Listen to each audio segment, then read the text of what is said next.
Le 1er juillet, à 7 heures du matin, heure universelle toujours bien sûr, la Lune arrive à la longitude du nœud lunaire sud.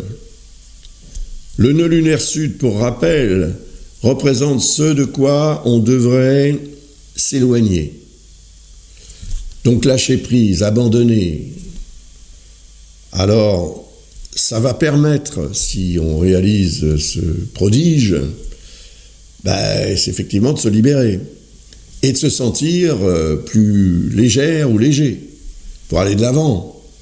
Le véhicule existentiel, comme un véhicule que vous utilisez pour aller d'un point A à un point B, doit être le moins alourdi possible en y mettant tout un tas de bagages.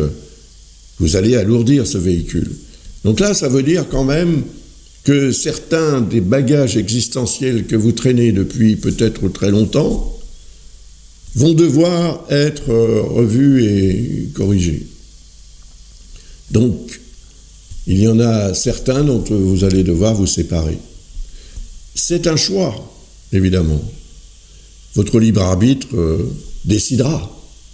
Mais vous remarquerez quand même que ce qu'on traîne derrière soi, souvent un peu comme des boulets d'ailleurs, peuvent être des souvenirs ou autres, mais à un moment donné, il faut dire stop, c'est trop. Et si trop, c'est trop, eh bien, on lâche du lest, comme disaient certaines personnes dans une montgolfière, quand elle a tendance à perdre de l'altitude, on jette du lest. Ça permet de l'alléger et elle remonte. Donc ça peut être vécu un peu de cette façon le 1er juillet à 7 heures du matin, mais il y a une opposition avec Saturne et Neptune, encore une fois, c'est un faux aspect.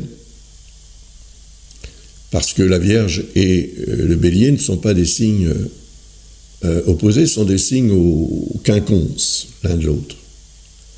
Il y a quand même une énergie qui va s'exprimer, et c'est une énergie contradictoire. Là encore, l'opposition qui pourrait être considérée comme une dissonance, pour moi, n'en est pas une. Parce qu'elle associe d'abord, en principe, quand c'est un vrai aspect, des signes qui sont complémentaires, du point de vue des éléments. Signes d'eau, signes de terre, signes d'air, signes de feu, sont des signes opposés. Ou bien ce sont des signes qui sont au sextile l'un de l'autre aussi. Vous voyez, donc ça c'est très positif, d'après la tradition. Donc la tradition dit l'opposition, oulala. Moi je dis l'opposition, non. C'est au contraire une dynamique qui permet de trouver le juste milieu, pour ne pas être tiraillé entre deux tendances qui s'opposent, tout simplement, comme deux partis qui s'opposent dans un gouvernement. Alors là, on est dans un faux aspect, donc c'est quelque chose qui peut paraître ce que ça n'est pas. Et si cette opposition est un quinconce, si vous voulez, ça veut dire qu'on hésitera à lâcher du lest, à se détacher de certaines valeurs, de certaines habitudes, de certaines personnes même peut-être aussi, de certains souvenirs. Et si on hésite, évidemment, on va rester dans cette logique Neptune-Saturne, l'imaginaire et la lourdeur de ce même imaginaire, de ce qu'on imaginera, ou de ce qu'on ressentira, etc. C'est pas très positif, il vaudra mieux, à mon avis, se focaliser sur ces deux-là, Vénus et Uranus, en taureau, qui, eux, sont vraiment en aspect très bénéfique avec le nœud sud, et par extension d'ailleurs également avec le nœud nord. C'est pas tracé, mais il peut y avoir un sextile avec le nœud nord. Ça va favoriser le nœud nord. Le nœud nord représente ce vers quoi on doit aller.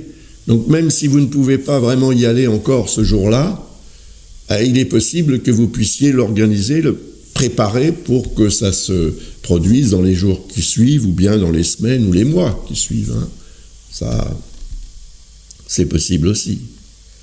Uranus, Vénus, c'est aussi l'évolution de la vie, le changement qui peut se manifester sur le plan affectif, sur le plan sentimental, sur le plan de la créativité si vous êtes artiste, et sur le plan même de votre vie au quotidien, parce que le nœud sud va représenter aussi ce que vous allez lâcher pour permettre à cette énergie Vénus-Uranus de s'exprimer, car elle est là pour donner un résultat positif, qui va d'ailleurs s'accentuer au fil des jours, parce que vous voyez qu'Uranus est à 29 degrés 43 du signe du Taureau, et il va lui falloir 6 jours pour changer de signe.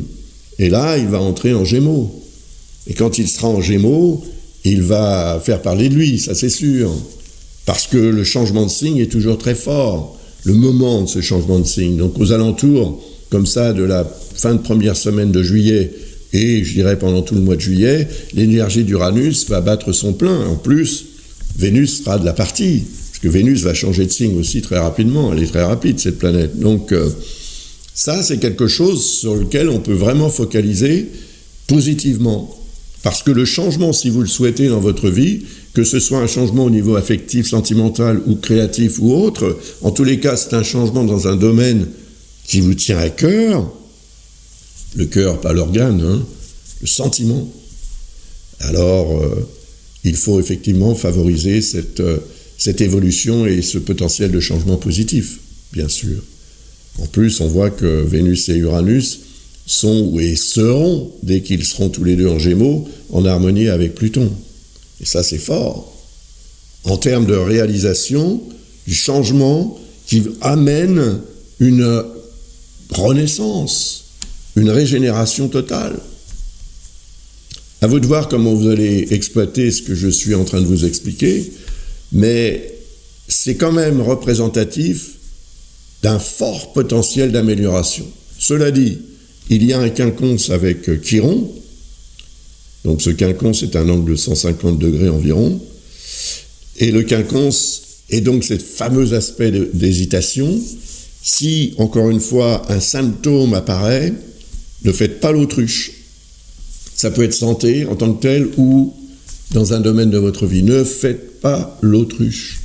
Ne reportez pas à plus tard ce que vous devrez faire le jour même. Voilà, pensez à ça. Ça peut vous être utile ce jour-là.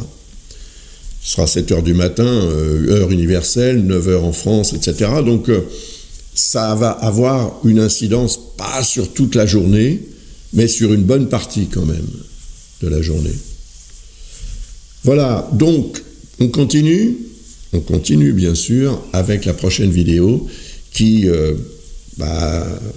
sera en lien avec le transit de la Lune en Balance qui va rejoindre éventuellement Vesta et la Lune Noire dès lors qu'elle commencera à traverser le signe du Scorpion.